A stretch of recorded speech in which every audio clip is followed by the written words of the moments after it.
శ్రీమాత్రే నమ. జయ గురు దత్తాత్రేయ నమ. ఈ వీడియోలో మనం మార్చి 2వ తారీఖు నుంచి 26వ తారీఖు మధ్యలో శుక్రగ్రహం మీనరాశిలో ప్రవేశిస్తూ అక్కడ ఉన్నటువంటి శని భగవానుడితో కలిసి సుమారుగా ఒక 24 రోజులు ప్రయాణం చేయడం జరుగుతుంది.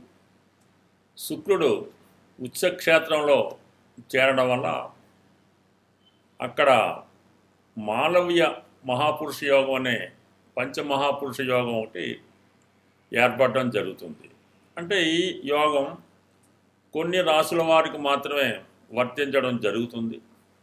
బట్ ఏదైనా ఒకరి యొక్క జీవితంలో వారు జన్మించిన దగ్గర నుంచి జీవితం చివరిదాకా కూడా ఎటువంటి లోటు లేకుండా, అంటే ఆహారానికి, బట్టలకి, నివాసానికి లోటు లేకుండా ఆనందంగా జీవించాలన్నా, వివాహ జీవితం సౌఖ్యంగా గడపాలన్నా, తొందరగా వివాహం జరగాలన్నా వారి యొక్క జాతకంలో శుక్రగ్రహ స్థితి తప్పనిసరిగా బలంగా ఉండవలసి ఉంటుంది. వివాహం తర్వాత సంతానం కలగడానికి కూడా శుక్రగ్రహ అనుగ్రహం తప్పనిసరిగా ఉండవలసి ఉంటుంది. అంటే భార్యాభర్తలు కలుసుకున్న తర్వాత వారికి జరుగుతున్నటువంటి ఈ కెమిస్ట్రీలో మరి సంతానం కలగాలంటే పురుషుని యొక్క శుక్రగణాలు అవి ఎంత బలంగా ఉంటే ఆ పుట్టిన సంతానం అంత బలంగా, అంత ధనవంతులుగా, నాయకులుగా చలామణి అయ్యే అవకాశం ఉంటుంది. కంప్లీట్గా ఒక జాతకుడికి కేవలం స్త్రీ సంతానం మాత్రమే కలుగుతూ ఉంటారు. మరి కొంతమందికి కేవలం పురుష సంతానం మాత్రమే కలుగుతూ ఉంటారు. ఈ విధంగా ఈ సంతానానికి కూడా జాతకంలో ఏర్పడినటువంటి మిగతా దోషాలతో పాటు శుక్రుడి యొక్క స్థితిని బట్టి మాత్రమే సంతానం అనేది కలుగుతూ ఉంటుంది. సంతానం ఆలస్యానికి కూడా శుక్రుడే కారణమవుతుంటాడు.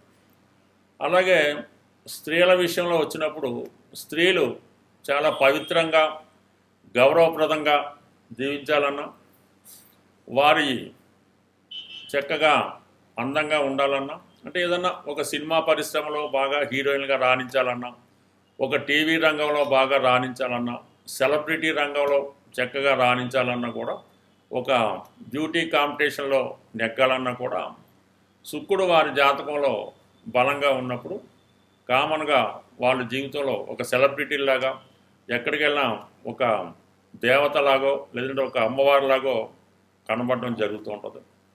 అయితే ప్రధానంగా శుక్రుడు ఎవరి జాతకంలో అయినా శనితో కలిసి ఉన్నప్పుడు ఆ స్త్రీ కంపల్సరిగా ఏదో ఒక ఉద్యోగం చేయడం జరుగుతూ ఉంటుంది. అలాగే ఆమెకి వివాహం తర్వాత భర్త గారికి బాగా కలిసి రావడం జరుగుతూ ఉంటుంది. కంపల్సరిగా శుక్రశనులు మగవాడి జాతకంలో ఉంటే అతనికి పెళ్లి తర్వాత లాభం కలుగుతూ ఉంటుంది, ఉద్యోగం చేసే భార్య రావడం జరుగుతూ ఉంటుంది. అలాగే సినిమా పరిశ్రమలో ఎంటర్ అవ్వాలన్నా కూడా శుక్రుడు బలంగా ఉండాలంటే వృషభ రాశిలో కానీ, తులారాశిలో కానీ, మీనరాశిలో కానీ ఉన్నా, శుక్రుడు చంద్రుడితో కలిసి ఉన్నా, శుక్రుడు గురువుతో కలిసి ఉన్నా వాళ్ళు బాగా సినిమా రంగంలో రాణించగలుగుతూ ఉంటారు. అయితే శుక్రుడు సినిమా పరిశ్రమలో విలన్ కారణమవుతుంటాడు అనమాట. ఇప్పుడు వేస్తున్నటువంటి స్త్రీలు వ్యాంపుగా విలన్గా నటించిన, మరి విలన్గా వచ్చినటువంటి మోహన్ బాబు గారు, చిరంజీవి గారు, వీళ్ళంతా కూడా శుక్రగ్రహ ప్రభావం వల్ల ముందుగా విలన్గా వచ్చి తర్వాత హీరోగా మారడం జరిగింది. అదే చంద్రుడు డైరెక్ట్గా హీరో మాట, సున్నిత మనస్కుడు కాబట్టి చంద్రుడు హీరోగా ఉండగా రాణించిన వాళ్ళు తర్వాత చాలామంది ఉండడం జరుగుతుంటుంది. బట్ ఏదైనా శుక్రగ్రహ అనుగ్రహంతో హీరోలుగా వచ్చిన వారు శాశ్వత కీర్తి కలుగుతూ ఉంటుందన్నమాట. ఎన్టీ రామారావు కానీ, చిరంజీవి గారు కానీ, తర్వాత ఎవరన్నా సరే శుక్రగ్రహ ప్రభావంతో వాళ్ళ జీవితంలో సినిమా రంగంలో ఉన్నవాళ్ళు ముందు చిన్న స్థాయి నుంచి చాలా పైకి వచ్చి వాళ్ళు చనిపోయినా కూడా వారు ఎవర్గ్రీన్గా వాళ్ళ పేరు వెలుగుతూ ఉంటుంది. అదే చంద్రగ్రహ ప్రభావంతో వచ్చిన వాళ్ళు కొన్నాళ్ళ పాటు హీరోలుగా 10 సంవత్సరాలు 15 సంవత్సరాలు చలామణి, తర్వాత కనుమరుగం కూడా జరుగుతూ ఉంటుంది. బట్ ఏదైనా జీవితంలో ఆనందం కలగాలంటే శుక్రగ్రహ అనుగ్రహం తప్పనిసరి. ప్రస్తుతం శుక్రుడు మీనరాశిలో ప్రవేశించినప్పుడు ఉచ్చస్థితిలో ఉండడం జరుగుతూ ఉంటుంది. ఎవరి జన్మ జాతకంలో అయినా సరే శుక్రుడు ఉచ్చలో ఉంటే వాళ్ళకి వివాహం తర్వాత కలిసి వస్తుంది. అదే అమ్మాయిలైతే వారి జీవితంలో ఎప్పుడూ ఏడు లోటు లేకుండా హాయిగా జీవించడం జరుగుతుంటుంది. మరి ఇప్పుడు ఈ శుక్రుడు ఈ మార్చి 2వ తారీఖు నుంచి 26వ తారీఖు మధ్యలో మరి సహజంగా మీనరాశిలోకి రావడం, అక్కడ ఉన్నటువంటి శని భగవానుడితో కలగటం వల్ల ఎవరికి ఏ విధమైనటువంటి లాభం కలుగుతుంటుంది, ఏ రాశి వారికి ఏ విధంగా కలిసి వస్తుంది అన్న విషయాన్ని విడివిడిగా మనం మిగతా వీడియోలో తెలుసుకునే ప్రయత్నం చేద్దాం. స్వస్తి. ఈ వీడియోలో మనం తులారాశి వారికి శుక్రుడు ఉచ్చ రాశిలోకి ప్రవేశిస్తున్న సందర్భంగా ఈ రాశి వారికి ఎటువంటి ఫలితం రాబోతుంది అని పరిశీలించే ప్రయత్నంలో శుక్రుడు తులారాశి వారికి రాశ్యాధిపతి, అలాగే అష్టమాధిపతి కూడా అవుతున్నాడు. మరి ఆ కారణం వల్ల అటువంటి శుక్రుడు ఉచ్చస్థితిలోకి రావడం వల్ల అంటే 6వ స్థానం అన్నది శత్రు రోగ రుణస్థానం, అలాగే విజయస్థానం కూడా. అంటే ఆల్రెడీ అక్కడ శని భగవానుడు 6వ స్థానంలో ఈ తులారాశి వారికి అత్యంత బలవంతుడై ఉన్నాడు. దానితో పాటు రాష్ట్రాధిపతి శుక్రుడు కలియడం వల్ల మీరు ఈ సమయంలో ఏదైనా ఒక కొత్త పనిని ప్రారంభించినప్పుడు అది కంప్లీట్గా విజయవంతం అవడం జరుగుతుంది. సాధారణంగా తులారాశిలో వాళ్ళు ఈ సెలబ్రిటీ రంగానికి చెందిన వారు అవటం వల్ల అది సినిమా రంగం వారు అవ్వచ్చు, అలాగే వీడియో అదే మన టీవీ మీడియా వాటికి సంబంధించింది, అలాగే కన్స్ట్రక్షన్ రంగం, సాఫ్ట్వేర్ రంగం, ఆటోమొబైల్స్, ఈ 10 మందితో పరిచయం ఉంటూ పబ్లిక్తో ఎక్కువ సంబంధం ఉన్నటువంటి వృత్తుల్లో ఈ తులారాశి వారు ఉండడం జరుగుతుంటుంది. అందువల్ల వీళ్ళు ఎక్కడికి వెళ్ళినా కూడా ఒక విధమైనటువంటి గుర్తింపు వీళ్ళకి కలుగుతూ ఉంటుంది. ఇప్పుడు ఈ శుక్రుడు 6వ స్థానంలోకి రావడం వల్ల మీకు ప్రస్తుతం ఏదైనా ఒక రాజకీయ రంగంలో ఉన్న, ఒక సినిమా రంగంలో ఉన్న మీకు కొన్ని కొత్త అవకాశాలు రావడం జరుగుతూ ఉంటుంది. అలాగే ఈ సమయంలో మీరు ఏదైనా ఒక ఎలక్షన్లో పోటీ పడినా, ఒక ఇంటర్వ్యూకి వెళ్ళినా, ఒక పెళ్లి ప్రయత్నాలు చేస్తున్నా కూడా కామన్గా మీకు ఈ సమయంలో పూర్తిగా సక్సెస్ రావడం జరుగుతూ ఉంటుంది. ఇది ఎక్కువగా సినిమా రంగంలో ఉన్న వారికి మంచి అవకాశాలు ఈ సమయంలో రావడం జరుగుతుంది. మీ చేతిలో ఉన్నటువంటి ప్రాజెక్టులు కూడా సక్సెస్ఫుల్గా పూర్తి చేయడం జరుగుతూ ఉంటుంది. అంటే సాధారణంగా ఏదైనా ఒక సినిమా లేదంటే ఒక టీవీ సీరియల్, ఒక మీడియా తీసినప్పుడు అందులో ఒకడన్నా అదృష్టవంతుడు ఉంటే వాడి అదృష్టం వల్ల మొత్తం ఆ యూనిట్ సక్సెస్ అవ్వడం జరుగుతుంటుంది. మరి ఇప్పుడు మీరు ఒక రాజకీయ పార్టీలో ఉన్నా, ఒక ఎలక్షన్లో పోటీ చేసిన ఆ పార్టీ తరఫు కంప్లీట్గా మీరు ఏ యూనిట్కి అయితే పనిచేస్తున్నారో, ఏ పార్టీకి అయితే పనిచేస్తున్నారో అందులో మొత్తం సక్సెస్ రావడం జరుగుతూ ఉంటుంది. ఇప్పుడు ఈ రాశిలో ఉన్నటువంటి స్త్రీలకి ఎక్కువ అవకాశాలు రావడం జరుగుతూ ఉంటుంది. అంటే ఏదన్నా స్త్రీల జాతకంలో శుక్రుడు ఎంత బలంగా ఉంటే వారి జీవితంలో అంత ఉన్నత స్థాయికి వెళ్ళడం జరుగుతూ ఉంటుంది. అదే మగవారి జాతకంలో కుజుడు ఎంత బలంగా ఉంటే వారు అంత తొందరగా జీవితంలో సెటిల్ అవ్వడం జరుగుతూ ఉంటుంది. మరి ఈ సమయంలో మీకు ఎక్స్పెషల్లీ ప్రత్యేకంగా స్త్రీలకి ఎక్కువ ఉద్యోగ ఉపాధి అవకాశాలు రావడం జరుగుతుంది.